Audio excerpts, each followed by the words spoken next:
This video is sponsored by Envato Elements. Hey, what's up guys, Lucas here and welcome to another video. Today we are going to design a logo / illustration for a merchandise of a brand. The client is Brian Boysen, a fantastic chef with a YouTube show called Wild Scandinavian Cooking, where he goes to the wild and hunts his own meals. Crazy good quality show. So he sent me photos of a lobster on top of a burger. Yeah, you heard me right. He sent me these photos and he asked me to turn them into some merchandise. So let's get started. It was time to jump into the iPad.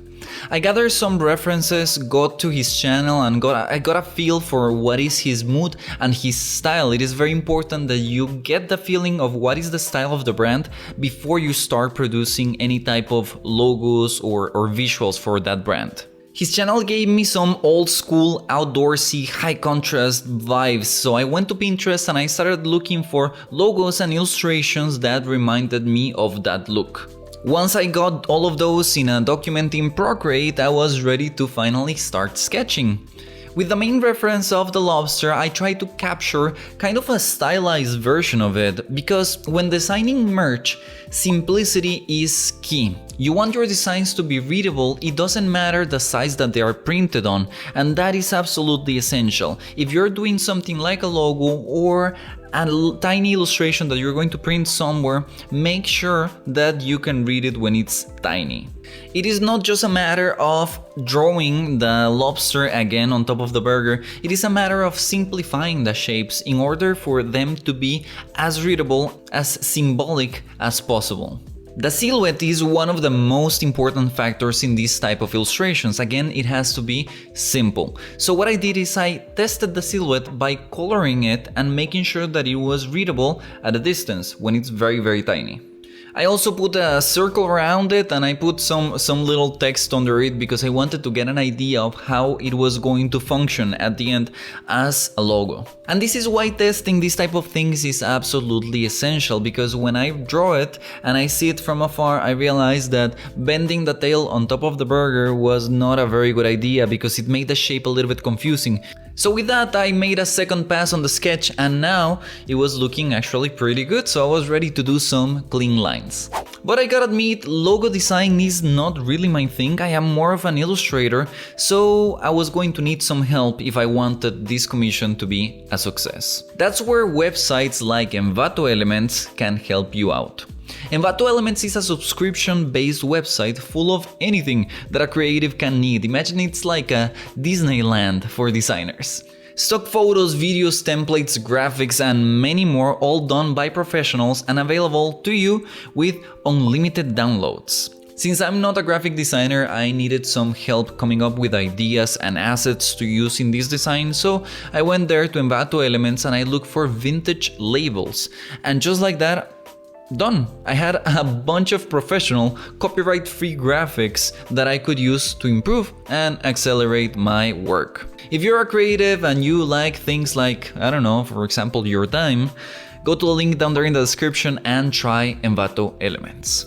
Okay, so now I'm happy with how the design is looking and it is time to make those clean lines. So I went over the whole drawing, careful to make nice clean lines, because remember, this is going to be printed, so I need them to be very decisive and very clean.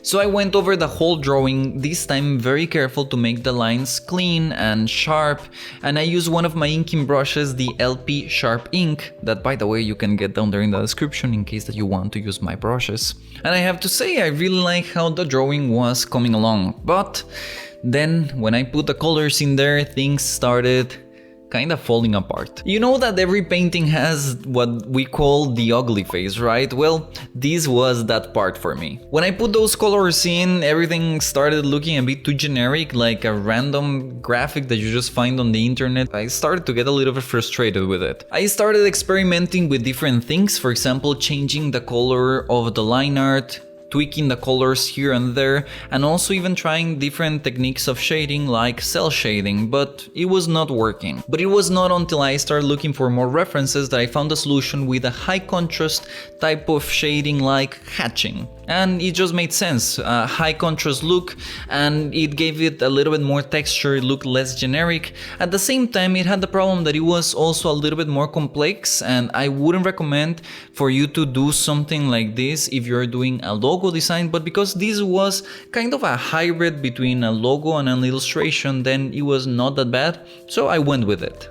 Alright, so now we are getting somewhere. Finally, I was happy with how things were looking and I was ready to test it out more like a logo.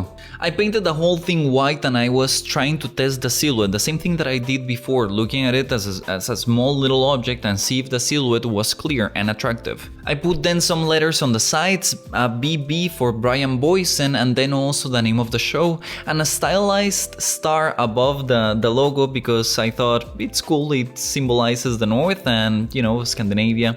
Makes sense. So I was happy with it. It was time for us to move it into Photoshop for some final touches. Remember the labels that we downloaded from Envato Elements? Well, I grabbed those and I started pasting them into the design. They worked great because they are kind of like Legos. You can just switch them and grab the parts that you like from them and just try it out. So making experiments on my design was super fast and super easy. After a while I ended up with two different versions. There was a golden one that I wanted to keep consistent with his brand, and also I made a black and white one. I always recommend that if you're going to make something for printing, you make a black and white version, because most of the time a lot of the clients and even yourself, if you're doing it for your own brand, you would want to have a black and white version in case that you just cannot print it in color, or in case that you want to use it in something that it just looks better black and white. Also, most of the time it's actually a good test for any of your designs, logos or illustrations, that if they look good on black and white, then probably they will look good in color.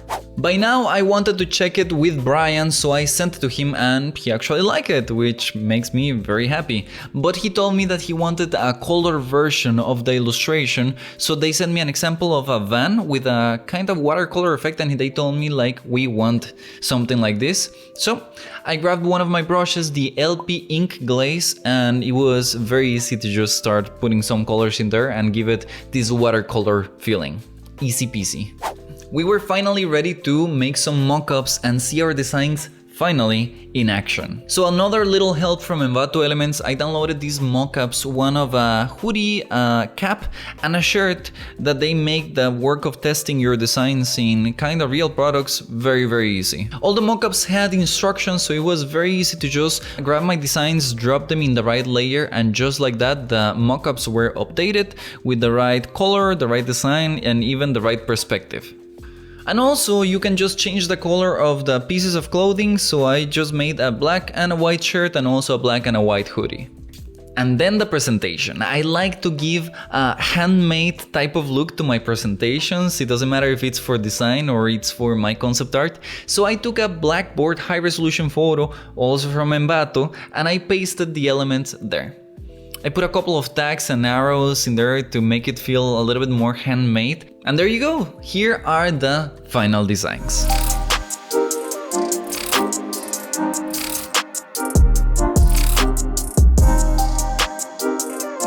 That's it for me, guys. Thank you so much for watching this video till the end. Go make some amazing merch either for yourself or for your clients, and I'll see you guys on the next video.